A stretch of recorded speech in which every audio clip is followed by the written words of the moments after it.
Hey, Nate here with Nerdarchy, for nerds by nerds, and today we're going to be discussing creating non-player characters from the Dungeons and Dragons, or DMG, 5th edition.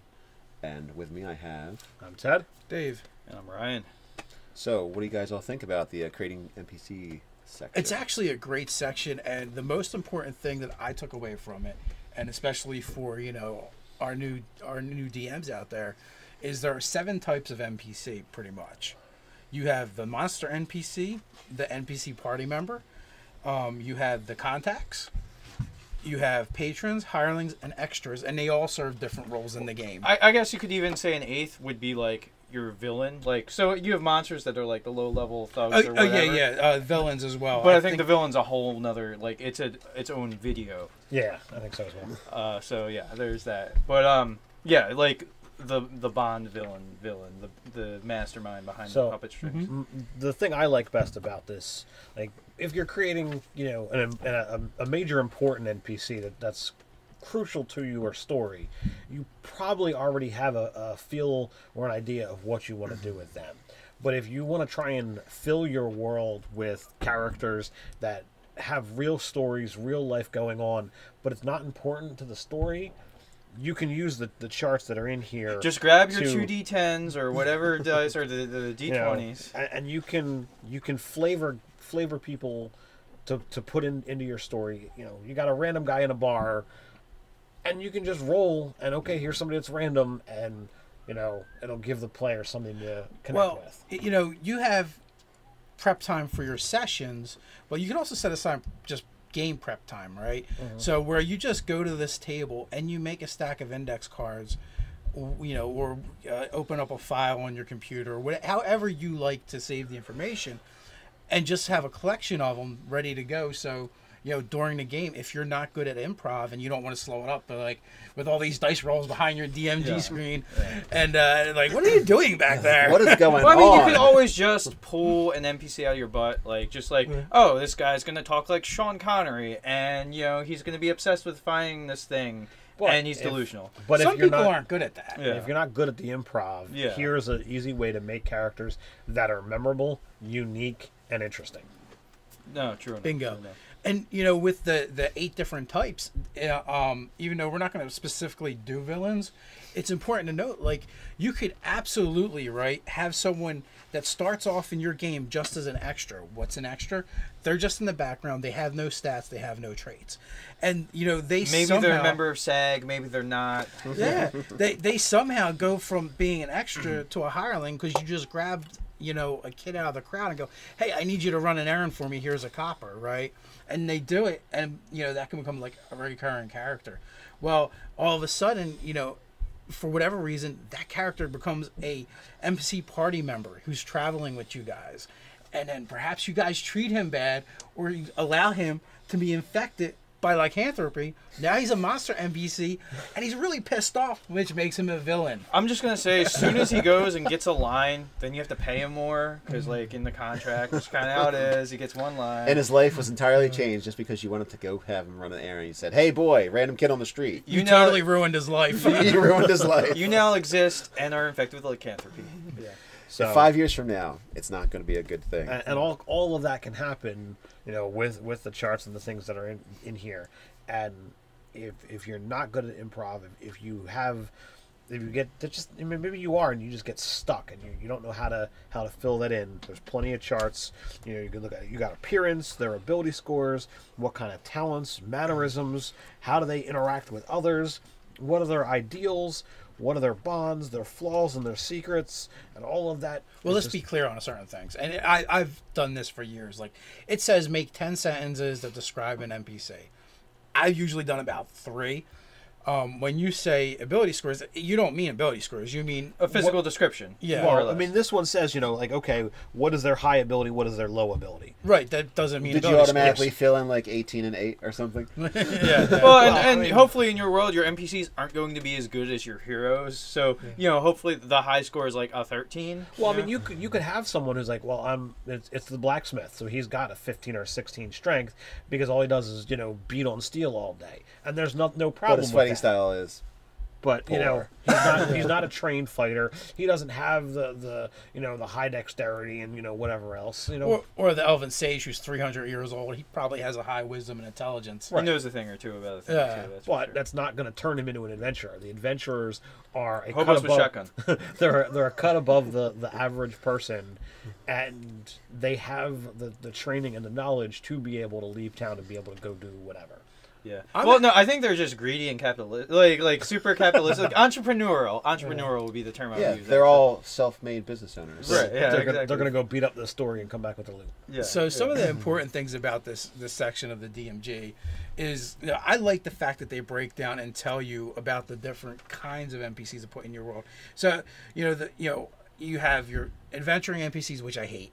I don't like any character that has the ability to take away from the story from my players. As GM, I don't like to run them. I don't want to have to worry about what this guy's doing. Yeah. Like, I want to run all the other. You have to juggle a 4-ring circus as the GM at any other given time to worry about actually giving an NPC any sort of depth and character on a consistent basis and worry about his actions in combat. I don't want to do that. That being said, sometimes the story will call for it. Yeah. Sometimes something will happen, and it just makes sense. Here's a pro tip, GMs out there. What you do is you hand that character over to someone who's very familiar with playing that type of character class, and like, hey, buddy, will you run this for me? There you go. Yeah. Well, like, they have them run it out. actually that's what they recommend you do. You can have the player at the table do the combat, and then you just do the role. Yeah, for exactly. Just And- like one less numbers thing to worry about for sure. But it also states, you know, if you've got a small group of people at the table, that you need to bump up the numbers a little bit. I've been in games where GMs have done it spectacularly, and I've been in games where it's been handled not so well. Let's go with the worst example is the GM that actually wants to be a player. So he puts a character in, and like, it's so lame all the time. Like, it's clearly you know what he's doing, and the character's always better than the rest of the party, and it's just super. My early days of DMing, I did exactly that. I was, you know, a teenager. I didn't really know the real intricacies of Dungeons and Dragons, and every DM You guys need some help. Here's Captain Awesome. You know, so every DM at that point in time pretty much did it. So I did it as well. And as I evolved as a player, and especially as I years later evolved, You're like, as a oh my GM, god, all those years ago, I was such a jerk. yeah, basically. But I mean, back then it was more about let's just go kill stuff than it was about the legit role playing.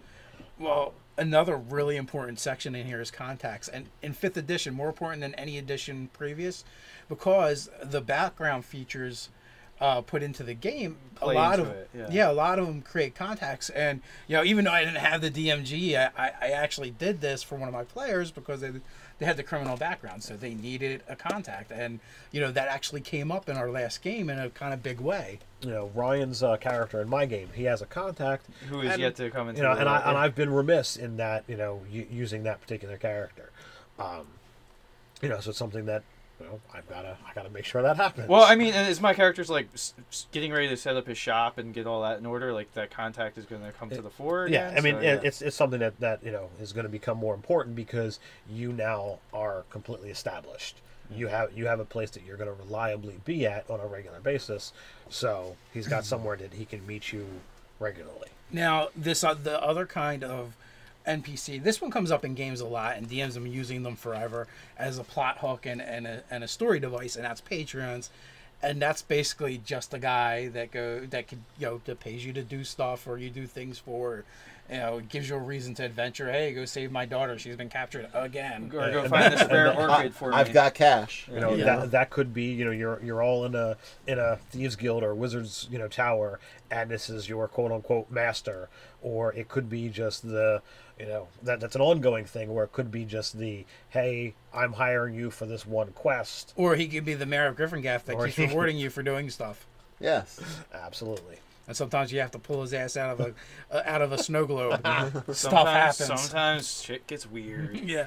Hirelings is another one. Nodwick, or that peasant boy we were talking about who we pay to go do something. Or in my space game, you had three of them. Three retainers that I treat horribly. Yeah.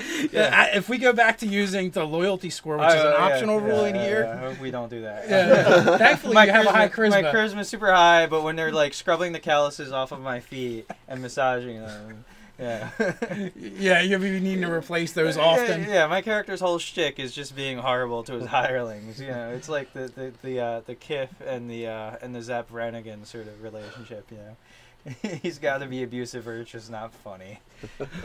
So, But some of the stuff you do is it's funny. It's not necessarily like, oh, I'm beating them with whips. Yeah. no, yeah, it's just a great. Although, you know, I was thinking too, what would be great for the Oath Paladin, if he took the Noble Knight background and his retainers were all like undead, and then like, you know, Bob, go lay in the grass or whatever. You have them lay out of the town, just so they'd be like super ineffectual undead. They just carry crap forward, and they happen to be like zombies or skeletons. and they don't care if you treat them badly. Because Those are mindless. They have nothing better to do. Yeah, exactly. They're just kind of hanging around. What if like their spirits are loosely still connected to their bodies, and somewheres in some other plane they're like, oh my god. Or not only that, I was also thinking like maybe there are people that you did wrong, like maybe you got them killed or whatever, and so they like minorly kind of haunt you just a little bit, and so they follow you around, and you're like, hey, you know what? Since you're here, why don't you carry Hold this this. shit? Yeah, you start strapping backpacks to them. And your sense of style is horrible. Wear this hat. Yeah, exactly. Got to keep this on off. Yeah. Right. You know, so in a nutshell, I mean, that's everything from the DMG and not. Because there's just so much in here for you guys to just add to your game. I actually are probably going to sit down with some dice in this section and just make a stack. Because I don't always like to improv everything. I like to have stuff there. And yeah, the fantastic thing again, like it's a matter of like 3 pages or something like that, but like endless possibilities. You Absolutely. know? Like just get you started. And it's really cool that really their suggestions are things that I've always done. You know, you write down a couple things about you know, a non-player character that you can pull out of your butt when you need it, and that's kind of what I've always done. Yeah. Or even during gameplay, I just jot notes, and as they become more important, you just keep adding. Yeah, I was gonna say, as your DMing style, you always say, you know, start small and work out. There's no point in making a full character sheet for every single NPC that you're going to encounter.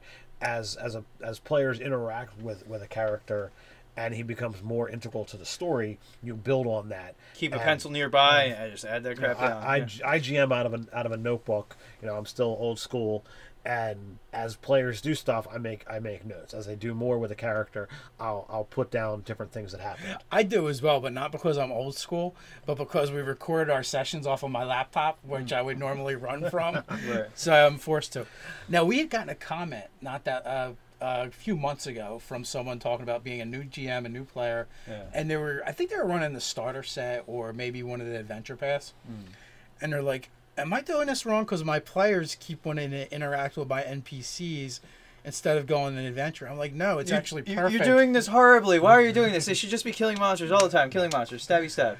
I'm like, no, that's awesome. If you're introducing NPCs that they constantly want to come back to, you're doing something right. That's just right. You know, take some notes as the game goes on, and I'm like, dude, that's awesome. Your material is going to stretch out so much further. Yeah, it stretches out all the crunch that you've written for sure.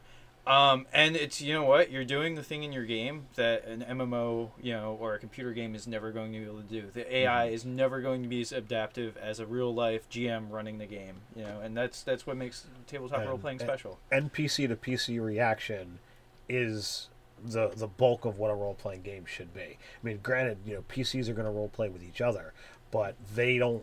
While they interact with the story, they don't create it. So it's that interaction between the player and the NPC that moves the story along and changes what's going on.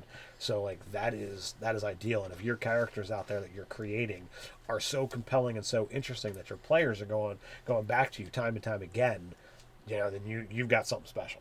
But not only that just creates opportunities for more role playing, more story, you know, adventures in the future involving them. You know, what you're really getting in, you're getting a huge buy-in from your players, and they're also really immersing themselves in your world. Yep. Right. If they don't care about any of the characters that are around them, like any of the NPCs, then you're going to have a hard time dragging them into the plethora of adventures you're going to run or want to run because they don't give a shit. Yeah, or you know, they're setting up the adventures for you. You don't even got to think about it. It becomes a no-brainer. Right. You know, Exactly. if they really like the barkeep, well, guess what? The barkeep's been kidnapped. Well, Or his daughter, or whatever. You know, yeah. they're going like, okay, let's rush to the aid because we care about that guy. Yeah, Or, because thieves they're are invested. extorting them. Right? They're Yeah. invested in that player, that non-player character. Yeah. So I think that's a wrap for non-player characters. So final thought: NPCs, use them. Yeah, there you go. That was very profound, Ryan. Thank Often. you. Wow. Often and early. Often and early. So with that, click like, comment, subscribe. Yeah, you can hang out with us on Facebook. Or nerdarchy.com. Or check us out on Reddit. So until next time, Stay nerdy.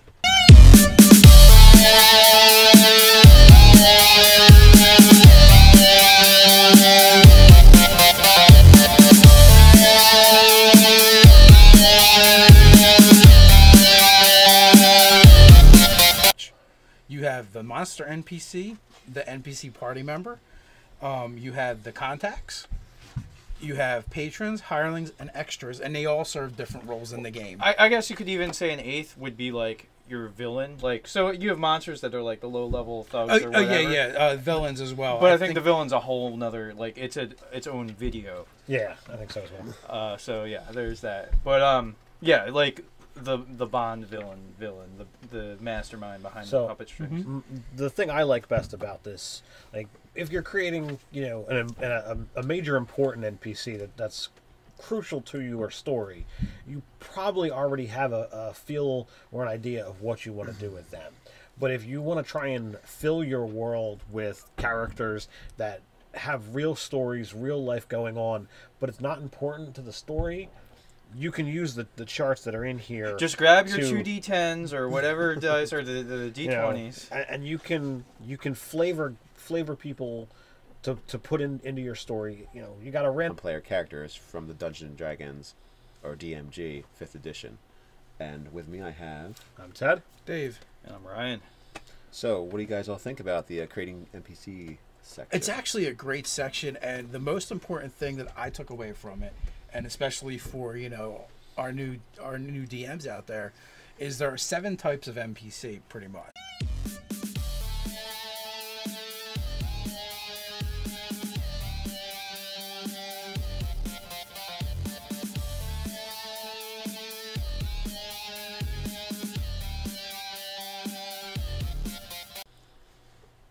Hey, Nate here with Nerdarchy, for nerds by nerds, and today we're going to be discussing creating